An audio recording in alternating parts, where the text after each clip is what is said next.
Welcome to this video installment. This time we're going to be talking about race day and having a transition plan. So there's one theory of having your transition laid out and what it should look like, and I've done a couple videos on that. But then there is the actual execution of the transitions that you should have thought out before you get to race day and lose your mind in transition because you're frustrated or anxious and stuff's going on. So this video we're going to talk about have a transition plan, so let's get to it. So the key is to map out how to lay out transition. Like I said, I've done several videos on that. If you have any questions or need to know where to find them, send me a message and I'll direct you to the right video. But you need to lay out your transition in order of use and visualize a race and what you need for each transition. So you want it out in order. You don't want some run stuff here, swim stuff here, bike stuff here.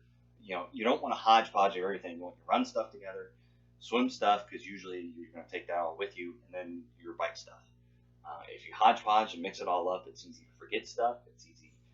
And specifically, we're talking usually the 70.3 races. You're going to have a usual transition like you would at a sprint, at an Olympic distance. So all your stuff's on the ground by your bike under a rack. Once you get in the 40.6 distance, you've got special needs bags, you've got transition bags, you've got transition tents. Totally different. You still need to put planning into it. But specifically, we're going to talk about more of the 70.3 level because you still are in a transition area.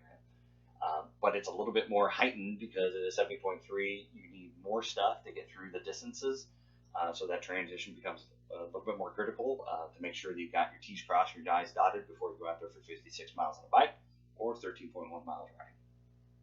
So visualize your race and what you need for each transition. So what you need for T1, what you need for T2, what you need for the swim start. And have your piles laid out in order of use, because if you're trying to reach around your stuff to get to your bike stuff and your run stuff's in front and you're fumbling around and you're falling and knocking stuff over, it's easy to kind of miss something and forget about something. So I recommend putting it in kind of order of the race, and that way when you bring your bike back, you just throw your bike stuff underneath and then your run stuff right there, and we'll get into it later on your transition mat or your towel or whatever, so you can easily find it. So do not leave any complicated tasks for during the race. No knots to undo during the race or anything. So if your running shoes are tied extremely tight all the time, you don't want to, if you can slide them on, great, but you don't want to have to leave it there to undo your shoelaces. If you got special bike shoes that have the ratcheting system, you want to make sure they're loosened up. So you don't want to get there in transition and sit there and be fumbling with straps, with maces, with your helmet. Make sure the straps are undone and it's not all wound up and kind of bunched up. Because you don't want to be wrestling with it. There's a video that comes to mind of one of the Kona races, World Championships, where Chris McCormack is in transition. He's so angry with his chin strap on his bike helmet that is called ratted up, and he couldn't get it undone. He couldn't get it strapped. So it was just, he wasted so much time, stress, and energy and anxiety messing with that helmet strap. That just make sure if anything is complicated, to go like, well, I'll catch that during the race. No. Take care of it in the morning of, lay out your transition. You want to take all the complicated processes out of transition and get it done beforehand that you can. So do not leave any items in precarious positions that will get knocked over. A lot of people, you're supposed to rack, we'll get into it, you're supposed to rack by your seat and your handlebars are sticking out. A lot of people like to set their helmet on their handlebars, but take it from me, more times than not, someone will run by, everybody's anxious, they won't pay attention. They'll knock that helmet and it'll be on the ground. And if you're down, there's a little bit of a downhill, that helmet rolls away and you get to transition. You can't find your helmet or somebody grabbed it or something stupid. So do not leave stuff that's just kind of sitting there that if it just, even the wind could knock it over. So make sure everything is secure. So if that means you have to take a little bit more time because you have your bike helmet sitting on the ground, you put everything in it so it's weighted down so it doesn't fly out, then that's what you got to do. So do not leave items just daintily sitting on top of either your seat or your handlebars or anything, because I will guarantee you it will get knocked off by something. Either another athlete or somebody hitting the rack. It just vibrates everything, the wind. I've had it all happen, and especially if you have a visor on your helmet that hits the ground, that visor kind of pops off, and you're frustrated, and you're trying to get that thing to get in there, and you're losing valuable seconds in transition, minutes, jacking with it, when somebody just accidentally knocked it off or something. Make sure everything is secure, as I mentioned. Make sure everything on your bike is secure. Make sure you're not leaving with, well, I'll zip this up and do this, whatever, once I get on the bike, or whatever. Because you can get your bike, and depending on how big transition is, you could run a few bumps or something and just knock stuff off your bike. And you don't want to be that person, having to hold their bike and grabbing their stuff off the ground and messing with that, sticking in pockets, whatever. Make sure it's secure. Make sure pockets are zipped. Make sure everything's on your bike. Make sure everything is tight. All the bolts, all the nuts, everything is tight. You don't want anything rattling around that you have to worry about getting from transition to the bike start and then on your bike messing with trying to get it in a different position. So make sure everything is secure. Make sure everything is in your space. Usually you want about, handlebar width is your space you're going to have to work with. So make sure your transition towel or transition mat, whatever you got, that's your space. Even your bag needs to fit underneath your bike. So make sure that you're not setting up camp and encroaching on people's space, because once those racks get filled up, if you're first, people move your stuff because they want the space and stuff too, and it's just common courtesy. So make sure that you're in your space. Make sure your bike helmet, like I said, it's secured, so it's not going to roll into somebody else's transition area, and they're either going to knock it to the side or they think it's theirs and run off with it. So make sure everything is in your space. Next is prep what you can before the race. So lubrication and socks, lay out nutrition, hydration, water bottle to wash the feet.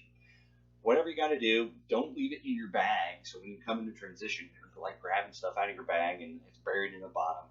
Put it all in your transition area. Like I have a water bottle. I just put water in. So when I come out, if it's a beach swim or something like that, I just spray it on my feet and then throw it back in the pile of stuff in the transition area. I lubricate my socks. So I bring them inside out, put lubrication on, squish around in there, and then put them, just roll up just right so I can just slide them on my feet and go. So I'm a sock person. I can't go without socks, but don't leave that lubrication. You're coming out of the swim, you're frustrated, and you're everything. You got, aquaphor going everywhere, and you're trying to get your socks on to get it all over your hands. You don't want to mess with that. Do everything you can to prep your transitions before the race even starts. Use shoes to keep front wheel steady. So this is a little trick. Usually your front wheel will be hanging out front, and most of the time it will touch the ground. Sometimes it won't even touch the ground because they put the racks up so high. It just depends on the situation. But usually I will put my bike shoes on either side of my front wheel, and that way if it's a little windy or somebody knocks or whatever, the wheel's not floating everywhere. So I put it right between the shoes, keeps it nice and lined up, so when you bring it off the rack, you don't have to worry about it. It's tilted everywhere in your handlebars, and I've seen people flop over because their wheel turned on them or is already turned, and they try to take it off the rack, and it's just a mess. So I keep the wheel straight, and I put my shoes on either side of it, and that way it's secure, and I know when I come out of the swim, everything's lined up, and I'm ready to go. Nutrition and hydration on the bike and ready. So don't leave, if you're going to take water bottles, don't leave them in your transition area. Already have them on the bike and ready to go. If you got nutrition that you're going to stick in the zipper pockets on your bike or anything, or storage on your bike, put them in there already, zip it up, make sure it's secure. If you do have stuff that you're putting in the pockets, put it in the transition area, so when you come out, you can easily grab it, stick it in your pockets, and you're off and running. But anything that is going to be on your bike or on your person, if you can keep it that way, I don't recommend putting it in pockets and stuff for the swim, but maybe, if you're going to use something on the run and you've got pockets and you put it in there and it's there for the bike ride or something like that, and you grab an extra food on the bike that you want to save for the run, put it in the pocket or whatever. But just make sure your nutrition and hydration is on the bike and ready to go. You don't have to do anything once you get to transition to set it all up. You just grab your bike and go once you get your helmet and your shoes on. Backup glasses for the bike helmet. So I brought this up before. I've had an old school bike visor or a visor on my helmet that was not a very good setup. So I cracked the visor trying to get off. One of the little tabs was kind of flimsy, and I could jimmy it in just right. And once you're on the ride, usually it's not a problem. But usually, sometimes I come in the transition and my helmet's laying precariously on the ground. Someone knocked it over or something, and the visor's popped out, and I'm one jack with it. But luckily, I put an extra pair of sunglasses. Usually I can use them on the run anyway. So all I did was just pop them on, put my helmet on, forget the visor, and you go right off.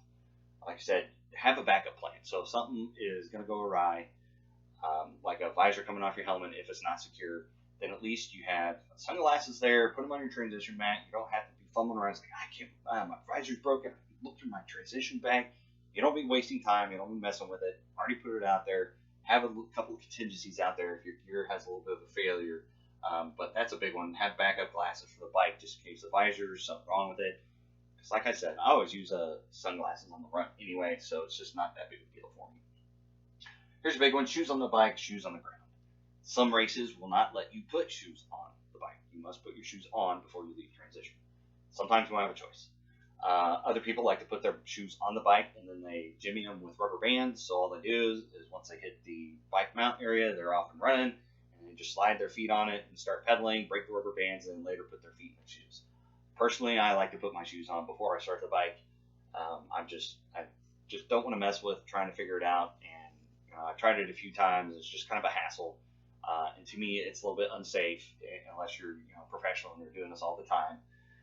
But I like to just leave my shoes on the ground, pop them on, Velcro them up, or even I'll leave the Velcro loose. I'll run over, I'll hit the bike, and then later on I'll just reach down and tighten the Velcro straps on my triathlon shoes. So figure that out. Shoes on the bike, shoes on the ground. Don't put your shoes on the bike on race day and you've never done it before. Try it on race day. Make sure you practice. You can put it on the bike. Worst case, put them on the ground. That way they're ready to go. So the next one is towel under your gear. I have a transition mat that's a foam little mat that you can roll up. It's bright yellow, easy to find. Not very many people have the same kind of mat, so it's something unique that I can find my spot with. Keeps everything dry if the ground's wet, keeps grass and dirt out of the way. So I'd recommend at least a towel or something to lay all your stuff on. Because you don't usually, it's kind of 50-50 whether you're going to be on a paved area, whether you're going to be in dirt, grass, mud, whatever. I recommend having something to lay underneath your gear to put all your stuff on when you're laying it out for your transition area, whether it be a towel, a transition mat, whatever. Memorize the location or mark the ground with chalk where you're at. I've seen people just do different things. I've even seen, I don't know, some races may not allow it. They've tied like helium balloons to their spot in transition. But like I said, people will kind of mark their ground with an X or an arrow. That'd be great if the guy next to you does that, and then you could just use his spot. But memorize where you're at, rack location. Look around and say, if my handlebars are pointing this way, I'm going to have to be on this side to get my bike out. Or, because usually you're going to put your transition underneath your handlebar area wherever they are pointing out. You rack by the seat, handlebars pointing out, and that's where you're going to do your transition. So make sure you are aware this is the row I'm in, but I need to be on this side of the rack when I run through because that's where my transition stuff is. Because you may get there and there's not room to go underneath the rack unless you go all the way around or something stupid. And you do not want to be the person that pushes bikes to the side so you can get through the rack and then get to your spot. So make sure you memorize where you're at. Make sure you know, and usually you're not going to know which way you're facing until you get there and rack your bike on race day. So just know where you're at, where you're going to have to go to get to your transition area. And if there's landmarks, if other people are doing it, then great. If not, you're going to have to do some memorization of, well, I'm on this rack, so there's one spot, open spot in between that I can run through and cross over if I need to. But it's on this rack. I need to be on the right or the left side, depending on what you're doing. If you're in the middle of the racks and everything, I've run past my bike several times, but I've been on the right rack, so, or at least the right row, so I know I'm like, okay, I look at the numbers, and I'm like, all right, I'm back here. So just make sure, take a mental snapshot of what your transition area looks like. Hopefully you got something that stands out. Like I said, my transition mat's bright yellow, so usually it's pretty unique. Excuse me. So just memorize your spot. Maybe have some chalk and mark it on the ground if you're on pavement or something like that. Hang your bike well by the seat. Some people try to hang them by the handlebars. That's frowned upon. That's not recommended. Usually not allowed anyway because you're putting it on there and you're taking so much space on the rack. And usually you're about handlebar width. So if you got it on there, it just makes it complicated. Get your bike off, back it up, and do all this other stuff. Hang it by the seat. Make sure it is secure. So I've seen some people just kind of daintily put it on there and just a stiff breeze, just kind of knock it off and cause a problem. So make sure that you put it up.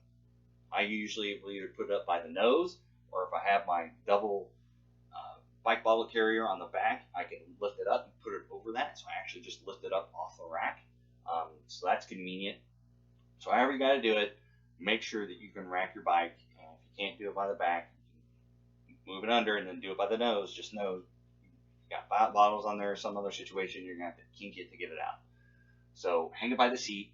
You know how you're going to have to get it off of there because you don't want to be stuck there trying to get it underneath the rack and knocking stuff over and other people's bikes and stuff. So hang it by the seat.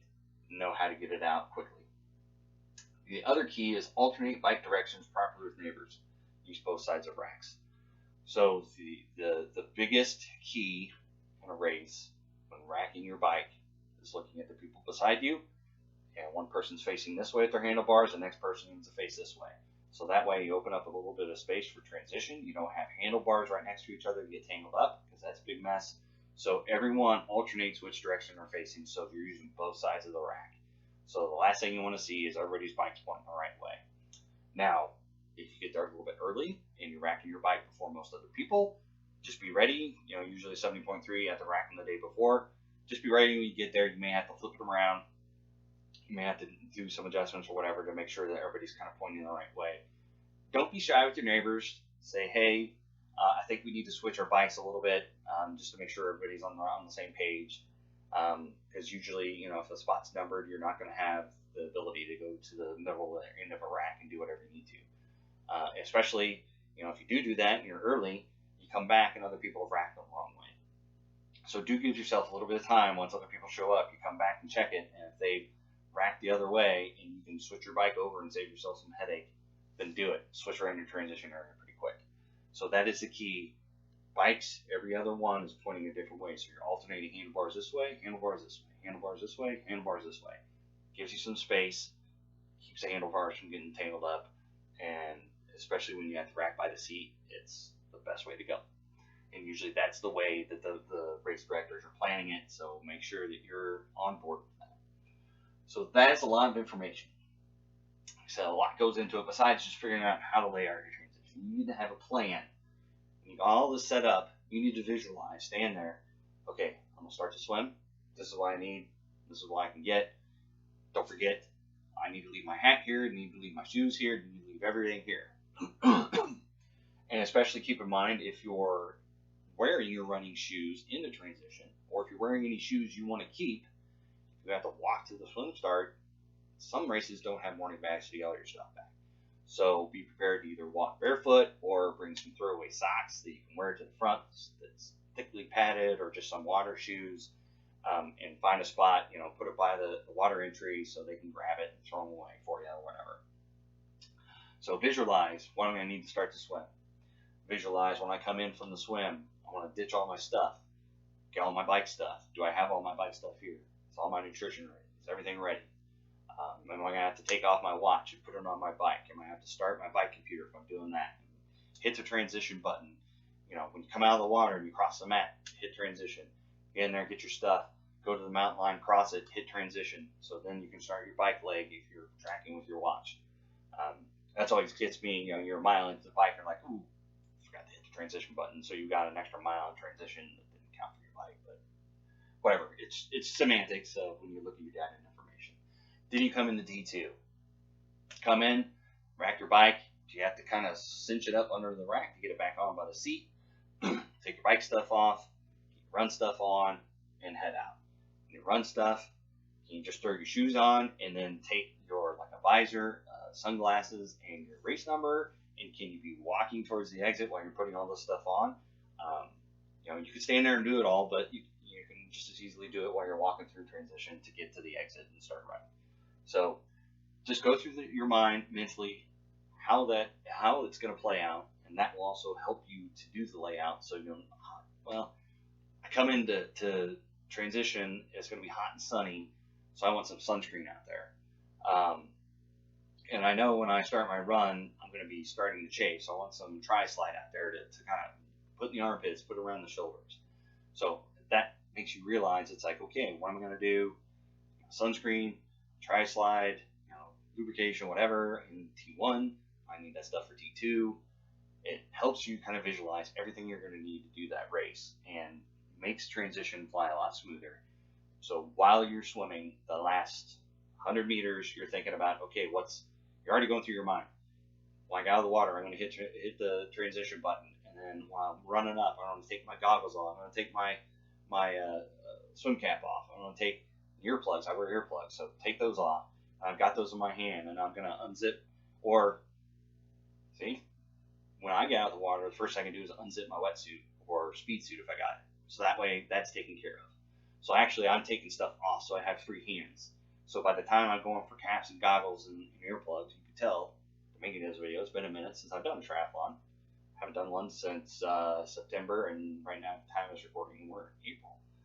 So I come out of the water, I hit my transition button, I'm taking my wetsuit off, I've got it around my waist if there's a distance to go to the transition area. Then I'm taking off my cap, my goggles, my earplugs, anything I need in my hands. So when I get there, I chuck it off, get the wetsuit off, get ready for my bike, come back from the bike, wreck my bike, get my stuff off, on for the run, and then you're off and running. So that will help you visualize how you need to lay out transition, what you need in transition, and what the race is going to look like. And unfortunately, there's a side of it that's just experience based. So, you can plan it all you want, but until you get the actual race day, you can knock the rust off or experience for the first time. It really doesn't set in. Afterwards you can do a replay. It's like, well, it'd been better if I had this, that, and the other laid out, and that would have been a problem. So plan as much as you can before you hit the race, so you're not stressed out during the race trying to figure all this stuff out in transition. If I've missed anything, please give me a comment, give me a holler. I always love feedback to make sure that I'm getting good information out there for you guys. Thank you for watching the video. If you got any questions, let me know. Good luck, happy training out there, and we'll talk to you later.